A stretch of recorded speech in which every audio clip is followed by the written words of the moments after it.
Sorry late post. তারপর আমি জানি আমার সুইটস লাভার ভিউয়ার্সরা এই রেসিপিটা কখনো মিস করবে না। তো এই জন্য সবার আগে আমি 2 লিটার গরুর দুধ খুব সুন্দর করে জাল করে নিব এবং বেশ সময়টা ধরে এটাকে আমাদের নেড়েচেড়ে জাল করে নিতে হবে। এবং আমি এখানে কড়া আঁচের ভাজা সেমাই নিয়েছি। সেমাইটা অবশ্যই কড়া ভাজা হতে হবে। আর 2 রকমের বাদাম নিয়েছি, কাঠবাদাম এবং পিস্তা বাদাম, আর নিয়েছি কিশমিশ। সেমাইটা আপনারা অবশ্যই কড়া ভাজা নেওয়ার চেষ্টা করবেন। আর এখানে আমি 1.5 কাপ পরিমাণ চিনি নিয়েছি। এখানে পুরোটা লাগছে কি না তা আপনাদের জানার জন্য ভিডিওটা জুড়ে থাকতে হবে। মিষ্টিটা তো আসলে সবাই সবার পছন্দ অনুযায়ী খায়, তো আমিও এখানে মিষ্টিটা অল্প অল্প করেই দিব। আর সবার আগে আমাদের যে কাজটা সেটা হচ্ছে গিয়ে দুধটা আমাদেরকে জাল করে নিতে হবে আর অনবরত নাড়াচাড়ার উপরেই রাখতে হবে, নতুবা তলানিতে লেগে যেতে পারে। তাতে করে কিন্তু পুরোটা সেমাই আপনার নষ্ট হয়ে যাবে, একটা বাজে স্মেল চলে আসবে। তো কষ্ট করে হলেও ধৈর্য সহকারে এটাকে নাড়াচাড়ার উপরেই রাখার চেষ্টা করবেন।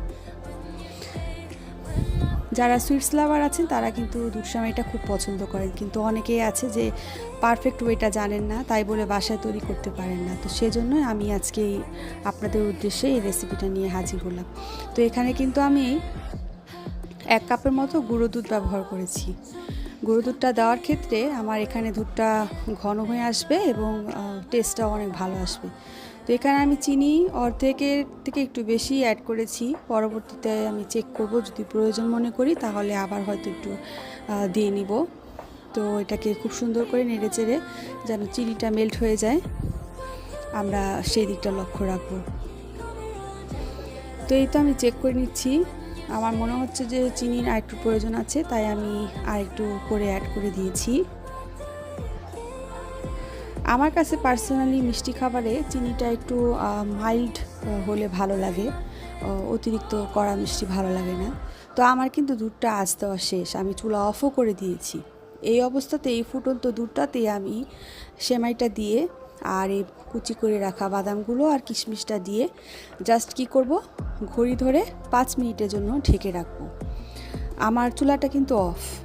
এই দেখেন 5 মিনিট পর আমি ফিরে এসেছি। আমার সেমাইটা কিন্তু পারফেক্টলি কুকড, একেবারে পারফেক্ট টেক্সচার। আপনারা যদি চান যে আর একটু দুধের পাটটা একটু বেশি রাখতে চান, তাহলে দেখা গেছে যে আধা কেজি দুধের মতো আগেই আঁচ দিয়ে ফ্রিজে রেখে দিবেন চিল করে, তারপরে এই গরম সেমাইটার মধ্যে ঢেলে নিতে পারেন।